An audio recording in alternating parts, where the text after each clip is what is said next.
এই সুখটাই আমি সারা জীবন পেতে চাই, কষ্টটাও পেতে চাই। আসলে 7 লাখ টাকা হইছে, এই টাকার বিনিময়ে আমি তোরে পছন্দ করছি, তোরে বিয়ে করে আনছি। অহন তুই আমার বিয়ে করাবো আমার কাছে। না, আমি আপনার কাছে যাবো না। শুনেন, আপনি আমার বাবার কাছ থেকে টাকা পান, তাহলে আমার তুলে নিয়েছেন। আপনি কোন ধরনের পুরুষ? হ্যাঁ, কোন ধরনের পুরুষ কইতাছ? আরে আজকাল টাকা ছাড়া কেউ কাউরে চিনে না। আমি অনেক কষ্ট করে বড় হইছি। শুনছিলাম দাদার নাকি 300 বিঘা সম্পত্তি ছিল। আমার বাপে ভালোবেসে বিয়ে করছিল বলে বাপের ত্যায্য করে দিছে। বাপে গাজীপুরে এসে দিন রাত পরিশ্রম করে কষ্ট করে এই সম্পত্তি জমাইছে। তারপরে মানে আমার জন্ম হয়েছে। আমি এই দুনিয়ার ভালো মন্দ বোঝার আগে বাপ দুনিয়া ছেড়ে গেছে। আমি বুঝি টাকার কত মায়া, টাকার কত জ্বালা। আমি সেই টাকা তোর বাপের দিয়ে উপকার করছিলাম। তোমার বাপে আমার আজ দিব, কাল দিব, পরশু দিব করে ঘুরাই ঘুরাই আমার টাকা নিয়ে খেলা করতেছে। আমি তো টাকা হিসাব ছাড়ব না। আমি লাভে আসলে ঠিকই বুঝালো। হেলে আমি তোর বিয়ে করছি। কাছে আয়। না, কাছে আয়। দেখেন, আপনি আমার বিয়ে করছেন, কিন্তু আমার এই মনটা তো পাইবেন না আপনি, কখনই না। সামান্য কিছু টাকার জন্য আমার বাবার যদি কিছুদিন সময় দিতেন, টাকাটা কি আপনি ফেরত দিত না? টাকাই আপনার সব, আপনার বাবা মা সবাই চলে গেছে এই দুনিয়া ছেড়ে, তাদের জন্য কি আপনার বিন্দু মাত্র মায়া আছে? আয় মায়া আমার বুঝাইস না। এই পৃথিবীটা বড় স্বার্থপর, কেউ কারোর প্রতি মায়া করে না। আমি কেন করুম? আমি কেন করুম? তোর বাপের টাকা দিছি, টাকা ফেরত দিব, আজ দিব, কাল দিব, পরশু দিব, আমার দেয়। আমি তোর আরে ভাইজান, তুই কেন এসেছিস? আরে এসব কি করতেছেন? বাইরের মানুষ কি কইব? বাইরের মানুষ কি করবো না করবো, আমার কি ছেড়া যায়?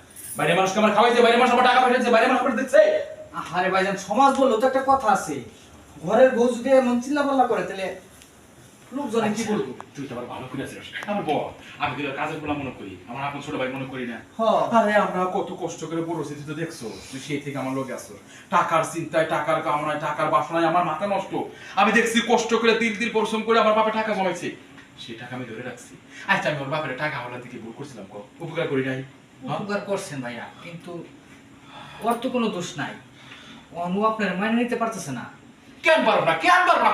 কেন মানতে পারবো না? হ্যাঁ, আমি ওর বাপের টাকা দিচ্ছি, ওর বাবা আমার শোধ করো না, আমি কেমনে মানছি?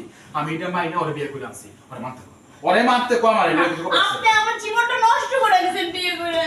সাহেব একটু চুপ করে বলেন না, ছোট মানুষ জোর করে বিয়ে করছেন, এর দিকে মনে করেন এরকম করতেছি। বুঝলি, তোমার একটা কথা কই, আসলে মানুষটা না খারাপ না, বুঝছো? মানুষটা অনেক ভালো। এরকম করো, এ বাসায় আমি স্ত্রী না হলে 10 বছর ধরে কাম করতেছি। তুমি তো জানো না, আমার মায় কাম করছে, আমার দাদি কাম করছে, সবাই বাসায় কাম করছে। কাম করতে করতে তার মন করে মরে গেছি। সাহেব আসছি, এর দেখতেছ আমার দামি দামি পোশাক, হ্যাঁ চাকরানি দেখছো কোনোদিন? একবার সাহেব ম্যাডাম মতো। কিন্তু আমি কিন্তু বেশি কি লেগে জানো, সাহেবটা অনেক ভালো জানো। উনি ভালো না, উনি যদি ভালো হয়তো টাকার জন্য আমার জোর করে বিয়ে করে নিয়ে আসতো না। আমার জীবনটা নষ্ট করে দিত তোমার সাহেব। তুই যদি আমার সাহেবটারে বুঝতে পারোস, তাহলে তোর জীবনটা অনেক সুন্দর হবে। না, আমি মরে যাবো, তারপরও তার সাথে আমি নিজের ভোগ করতে দেবো না আমার দেহটাকে। বুঝাইছ তুই না? আইসে এতটা বছর তুই কাজ করতেছ, তোর আমি আমার বোনের মতো জানি না।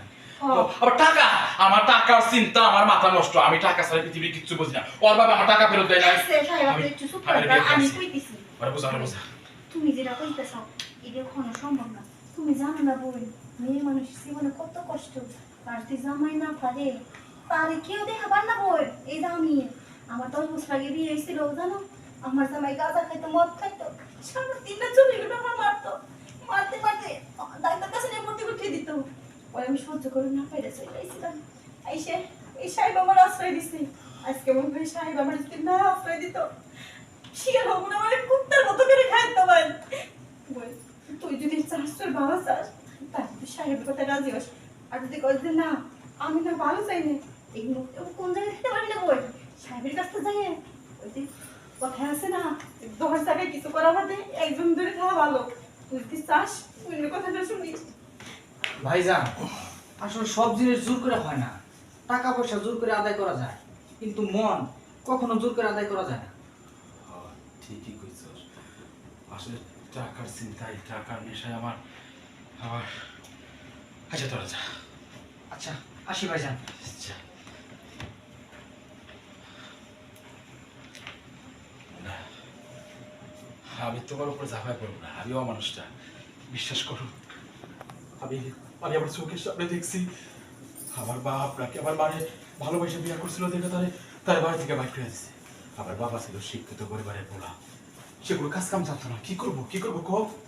আমার বাপে ভালোবাসার মানুষটাকে বুকে আগলে রাখবার লাগে ইটের ভাটায় কাজ করছে, রাস্তার পাশে শুয়ে থাকছে, দিনে রাত পরিশ্রম করছে, কষ্ট কারে কর।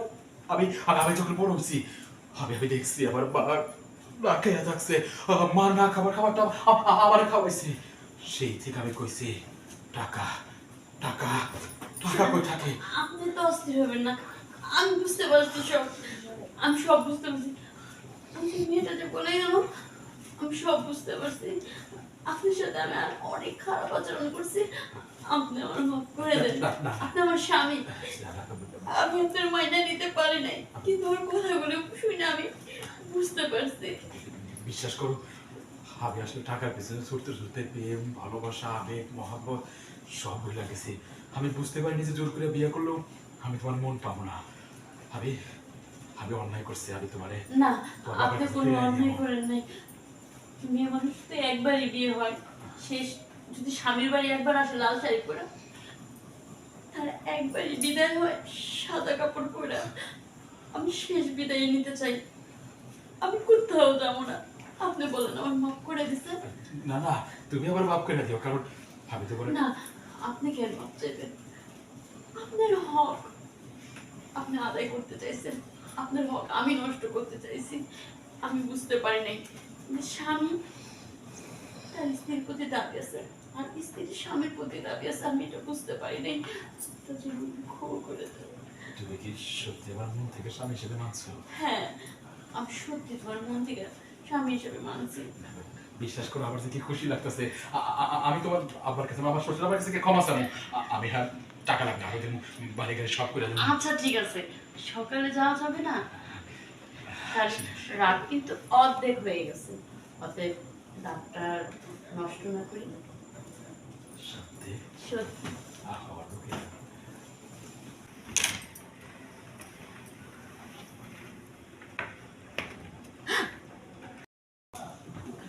ওই কি শুনোস না? কি শুন ক দেখি, ম্যাডাম আমার সাহেবের চিনতে আমার ভালো আর লাগতেছে। শুন, ম্যাডাম আর সাহেবের ঝগড়া মিটা গেছে। তুই দেখলি কেমনি? আরে যে কান পেতা শুন, খাটে কেমন সব হইতেছে। তার মধ্যে দুজনে মিলে গেছে। যাক, ভালো হয়েছে। আর তেমন তো মিল হই না, কিন্তু ম্যাডাম যে মিলে গেছে খুব ভালো লাগতেছে। কই কি ম্যাডাম আর সাহেব তো মিলে গেছে, তুই কি সারা জীবনে বুইরে থাকবি, ক্ষতি হবি? আমরা মিলে দেখা।